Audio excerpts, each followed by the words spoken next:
आज हम आपके सामने चीन की एक ऐसी खौफनाक कहानी लेकर आए हैं जिसे जानने के बाद आप भी हैरान हो जाएंगे। विश्व के नक्शे पर चीन एक ऐसा देश है जहां सरकार की आलोचना करने वाला व्यक्ति अचानक से गायब हो जाता है। एक्टर हो या फिर बिजनेसमैन, किसी को भी चीन सरकार ने नहीं बख्शा। इस समय चीन की एक टेनिस खिलाड़ी पेंग शुआई चर्चाओं में बनी हुई है। उनका अचानक से गायब हो जाना हर किसी को हैरान कर रहा था। 2 नवंबर को उन्होंने सोशल मीडिया पर एक लंबा पोस्ट लिखा जिसमें चीन के पूर्व उप प्रधानमंत्री पर यौन शोषण का आरोप लगाया। उसके बाद से ही वो सोशल मीडिया और पब्लिक प्लेसेस से गायब थी। हालांकि हाल ही में उनका बयान आया है जिसके बाद उनके फैंस ने राहत की सांस ली। चीन में ऐसा पहली बार नहीं हुआ जब कोई सेलिब्रिटी इस तरह से गायब हो गई हो। इससे पहले चीन के बिलियनियर बिजनेसमैन जैक मा भी गायब हो गए थे। हम आपको अपनी पहली खबर में पेंग शुआई के गायब होने से लेकर उनके बयान तक से वाकिफ करा चुके हैं। अब इस खबर में आप जानेंगे चीन के उन तमाम पर्सनालिटीज के बारे में जो अचानक से गायब हो गए। वो कब से कब गायब है, इससे पहले और कौन कौन पर्सनालिटीज चीन में गायब हो चुकी हैं और आखिर चीन में सेलिब्रिटीज अचानक गायब हो क्यों जाती हैं। चलिए समझते हैं।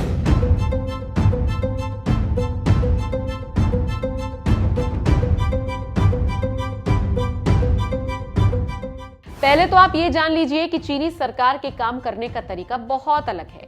जब भी कोई फेमस पर्सनालिटी चीनी सरकार के खिलाफ बोलती है या फिर जनता के सामने सरकार की बुराइयों को उजागर करती है तो चीनी सरकार उनको तुरंत डिटेन कर लेती है और उन्हें अनजान जगहों पर रखा जाता है। बता दें, चीन सरकार की मानसिकता पर कई संस्था लगातार स्टडी कर रही है। अगर यहाँ ह्यूमन राइट्स एक्टिविस्ट की माने तो देखिए उनका क्या कुछ कहना है। ऐसी जगहों पर टॉर्चर का रिस्क ज्यादा होता है। मानव अधिकारों के लिहाज से ये बहुत खतरनाक स्थिति है।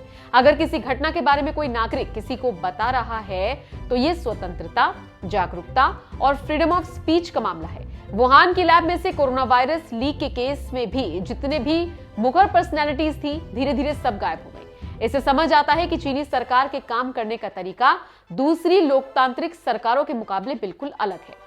वैसे तो चीन दुनिया के सामने लोकतांत्रिक होने का ढिंडोरा पीटता है, लेकिन उसका काम करने का तरीका किसी तानाशाह से कम नहीं है। चीन भले ही खुद को लोकतांत्रिक देश बताता हो, लेकिन वहां सत्ता के हर पक्ष पर चीनी कम्युनिस्ट पार्टी का बोलबाला है। मीडिया के साथ साथ लोगों की भी अभिव्यक्ति की आजादी पर पल पल सरकार का पहरा रहता है। चीनी सरकार की विरोधी खबरें कठोरता से दबा दी जाती है। दुनिया को पता भी नहीं चलता कि चीन में क्या चल रहा है।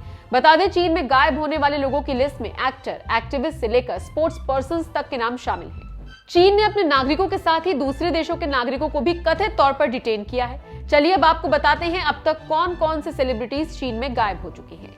Number 1, Jack Ma. दुनिया की सबसे बड़ी ई कॉमर्स कंपनी अलीबाबा के फाउंडर और चीन के अमीरों में शुमार जैक मा पिछले साल अक्टूबर में गायब हो गए थे। अक्टूबर में ही उन्होंने चीन के सरकारी बैंकों और बिजनेस के लिए आर्थिक मॉडल की आलोचना की थी। जैक मा के गायब होने को उनके इस बयान से जोड़कर भी देखा जाता है। इसके बाद चीनी सरकार ने अलीबाबा के एंट ग्रुप के स्टॉक मार्केट लिस्टिंग पर भी रोक लगा दी थी। Number 2, Fan Bingbing. Fan Bingbing की गिनती चीन की सबसे ज्यादा कमाई करने वाली एक्ट्रेसेस में होती है। 2018 में चीनी अधिकारियों ने फैन और उनकी कंपनियों को $130 मिलियन की राशि टैक्स चोरी के मामले में चुकाने का आदेश दिया था। इसके बाद ही फैन 3 महीने के लिए गायब हो गई थी। लौटने के बाद उन्होंने लिखा था, पार्टी और देश की अच्छी नीतियों के बिना, देश की जनता के प्यार के बिना फैन बिंगबिंग का अस्तित्व संभव नहीं है। Number 3, Duan weighing Hong. Business women Duan weighing Hong भी 2017 में लापता हो गई थी। उनके पति एक किताब पब्लिश करने की तैयारी कर रहे थे जिसमें वो चीन के समुद्र वर्गों में भ्रष्टाचार का खुलासा करने वाले थे। 4 साल बाद डुआन ने अपने पति को फोन कर कहा था कि वो किताब प्रकाशित नहीं करवाएं। नंबर 4, जाओ वेई। जाओ वेई चीन की मशहूर अभिनेत्रियों में से एक है। साथ ही जाओ वेई अरबपति भी हैं। अक्सर जाओ वेई को चीनी सरकार की आलोचना करते हुए देखा गया है, लेकिन अगस्त 2021 के बाद से जाओ वेई को सार्वजनिक तौर पर नहीं देखा गया। इनके फैन भी काफी परेशान हैं। आखिर जाओ अचानक से कहां गायब हो गई? इतना ही नहीं, उनकी फिल्मों और टीवी कार्यक्रमों को भी ऑनलाइन स्ट्रीमिंग सेवाओं से बिना किसी वजह से हटा दिया गया। Number 5, Ren Zhiqiang. चीन में रेन जिकियांग एक ऐसे शख्स हैं जिन्हें राष्ट्रपति शी जिनपिंग के मुखर आलोचक के रूप में जाना जाता है। रेन जिकियांग रियल एस्टेट उद्योगपति हैं। बता दें, फरवरी 2020 में एक लेख में चीनी सरकार की कोविड की रोकथाम में असफल होने पर आलोचना उन्होंने की थी और शी जिनपिंग को जोकर कह दिया था। इस लेख के छपने के बाद उन्हें सार्वजनिक तौर पर कहीं नहीं देखा गया। बाद में उसी साल उन्हें भ्रष्टाचार के लिए 18 साल कारावास की सजा सुना दी गई। अब नंबर वकील और सिटीजन जर्नलिस्ट का आता है, जिनका नाम चेन क्यूशी है। बता दें, वकील और सिटीजन जर्नलिस्ट चेन क्यूशी कोविड महामारी की छानबीन करने वुहान गए थे और शहर के हालातों पर कई वीडियोस बनाए थे।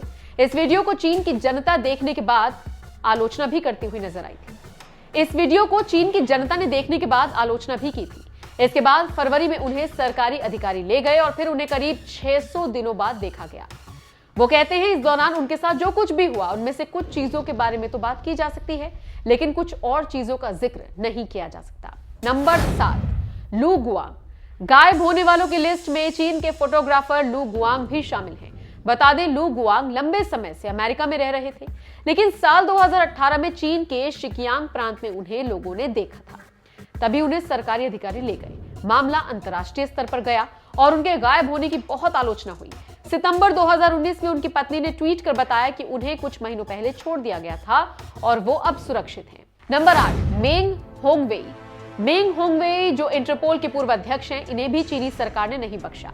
बता दें, साल 2018 में ही मेंग होंगवेई अपने कार्यकाल के बीच में ही चीनी यात्रा के दौरान गायब हो गए। बाद में पता चला कि उन्हें रिश्वत लेने और दूसरे आरोपों के तहत हिरासत में लिया गया और फिर इंटरपोल ने घोषणा की कि मेंग ने अपने पद से इस्तीफा दे दिया। बाद में उन्हें 13 साल कारावास की सजा सुनाई गई। नंबर 9, आई वेईवेई। आई वेईवेई चीन के सबसे मशहूर कलाकार और राजनीतिक एक्टिविस्ट में से एक हैं। 2011 में उन्हें बीजिंग हवाई अड्डे पर गिरफ्तार कर लिया गया और बिना आरोप बताए 81 दिनों तक हिरासत में रखा गया। 2015 में उन्हें चीन छोड़कर जाने की अनुमति मिली, जिसके बाद वो पहले जर्मनी और फिर यूके गए। 2021 से वो पुर्तगाल में रह रही हैं।